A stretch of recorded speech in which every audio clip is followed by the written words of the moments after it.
Hey you guys, welcome to Book Review 108. Today I am going to be reviewing Inside Tracks, Robyn Davidson's solo journey across the Outback. Okay, so this book is intimately tied with a book review that I did earlier, that being Tracks by Robyn Davidson, her personal account of her solo journey with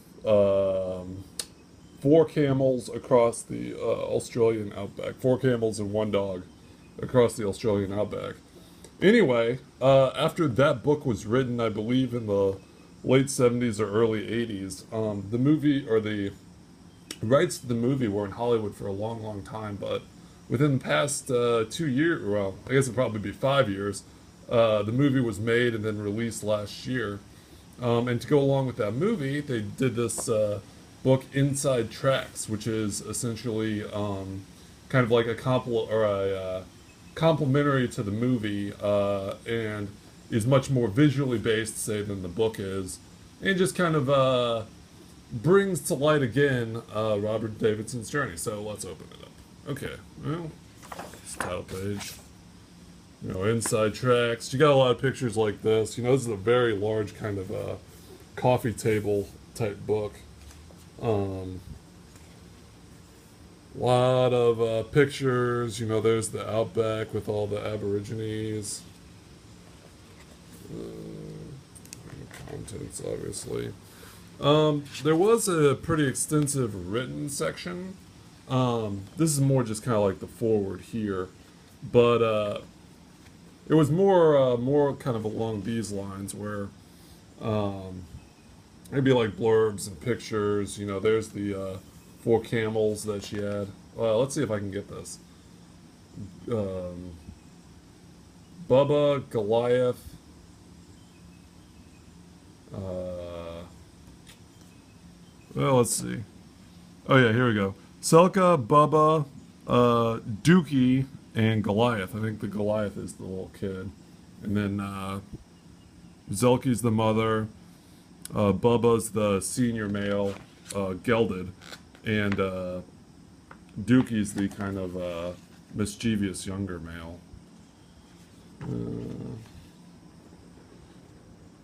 don't want to speak too much. I should also say that while kind of one thing I was, well, I guess it's not a disappointment, but the book combines both photos taken by the guy whose name I am not going to remember, who was the famous photographer for this book. Man, that's really, really bad that I can't remember who the photographer was. But kind of combined those pictures with stills from the movie. So you kind of had to keep an eye out for what was photos of the original journey versus what was photos just from the movie. There's Uluru.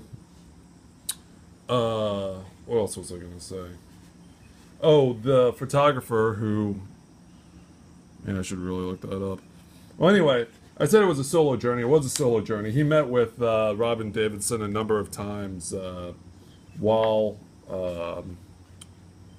crossing the Outback. So he didn't get a full photo shoot of the entire journey, which is maybe why it was hard to make a book solely on his pictures, though he did write extensive National Geographic articles about it. But that's maybe why they combined some of the movie stills in here, too. Not to mention, like, the movie stills, you can get, I believe this is actually... I believe that actually is Robyn Davidson, not the actress that played her in the movie. It's the Australian Outback. Those are flies, and they're attracted to... Unlike flies in, say, North America, where they'll annoy you, but they just kind of fly around. Flies in Australia are attracted to flesh, even if it's, like, living or whatever. So they will just swarm on top of you.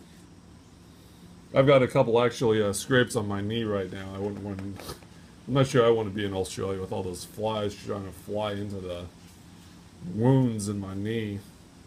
Sure,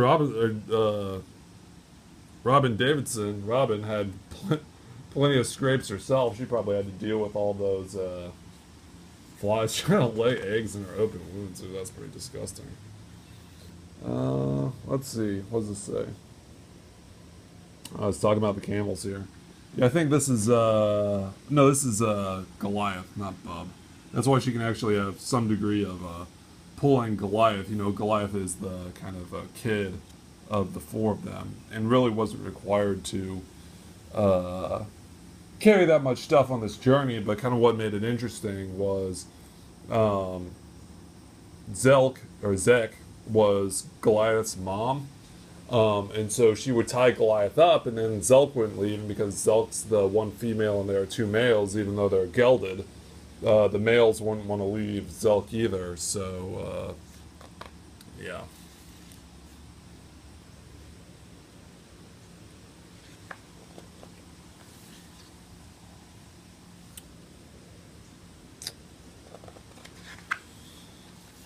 I'm just kind of enjoying flipping through these pages.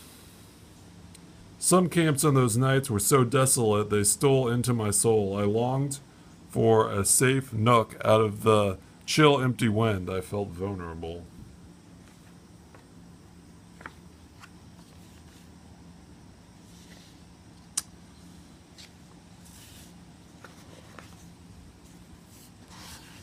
Yeah, I guess some other. I should talk kind of just generally about the book. The more specifics of it you can kind of see in the review I did of the book Tracks.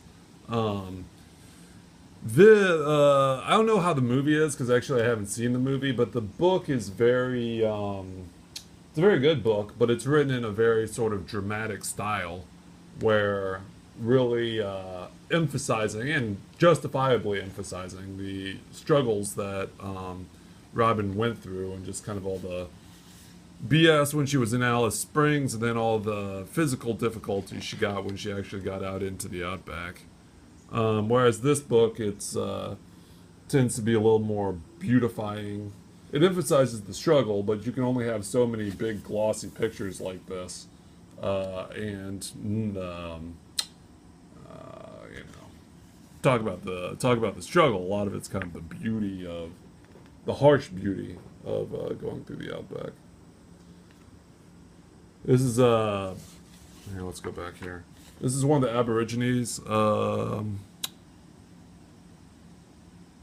Mr. Eddie, yeah. This is Mr. Eddie, one of the Aborigines that helped her go through a land that was off limits to whites without an escort. So he actually went with her a ways. He's one of the elders in the village and kind of provided her some company, as well as just kind of talking. She kind of talks in the book about Aboriginal rights and kind of what's going on with all that. So this is like the tourists. You know, one thing is in the Australian outback, you can be desolate for days and days and days and days, but then you will see occasionally cars, particularly, I mean, if you're going along even remote tracks, because she did go along tracks. She didn't just walk out in the desert in no man's land, if you will. I mean, that would be even crazier than what she did.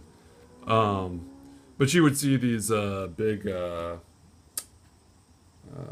Holdens, I believe they're called. Or this is a Toyota, but you know, they're four-wheel drive cars.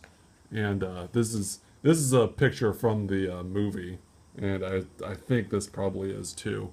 So they're kind of overemphasizing the, you know, beer guts, Australian bloke kind of making fun of Robyn. Now, later in the journey, she became very well, not very famous, but as the photographer, as her story essentially got out, people kind of became enamored even while she was still traveling. So, and obviously people wanted to go see her. So towards I'd probably say like 70 to 80% through her journey, she started getting people that would try to track her down, particularly as she got closer to the west coast, which is a more populated area than the true center of Australia.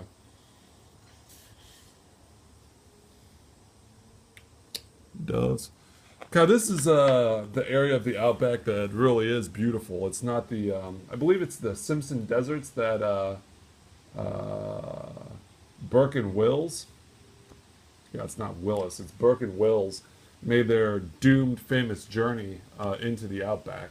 Now that area is very beautiful too, but this is more the Highland outback. So you get, and by Highland I don't mean like Mount Everest, but I just mean slightly more plateaued elevation. So you get kind of a more.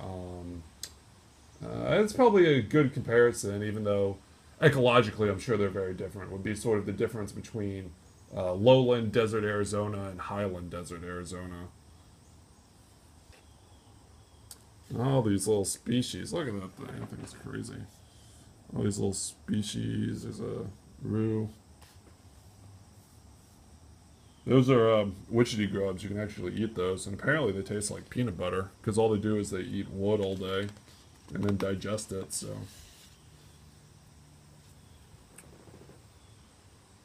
and moshing is that Zelk? No, bub. Yeah, bub.